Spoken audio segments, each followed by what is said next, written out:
Welcome to Guide Guru. We hope this video helps. The first step is choosing your watch link format clearly. Decide whether to use a full URL or a short deep link for watch access.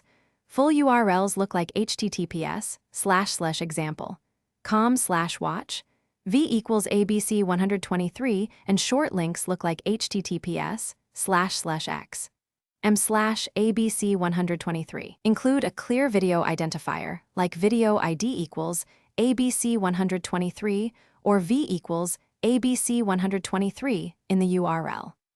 Add optional parameters for user. Next, build and test the URL carefully for reliability.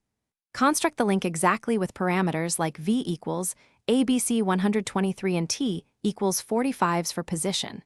If you need autoplay, add autoplay equals 1, but check user settings first. Encode special characters and spaces using %encoding before sharing the link. Test the link in desktop and mobile browsers to confirm correct playback behavior. Also test inside apps and messaging platforms to ensure short links resolve properly. And finally, share and monitor your watch links to improve reach and control. Use link shorteners or UTM tags like UTM source equals email for tracking clicks and sources.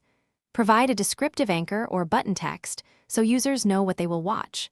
Monitor clicks and playback with analytics or by checking referrer and play events in your dashboard. Rotate or revoke short links when needed to control access or prevent misuse. Inform recipients if links expire and provide alternate access methods if necessary.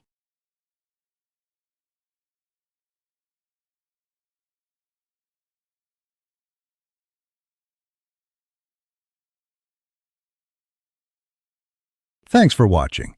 Consider subscribing if we helped you today.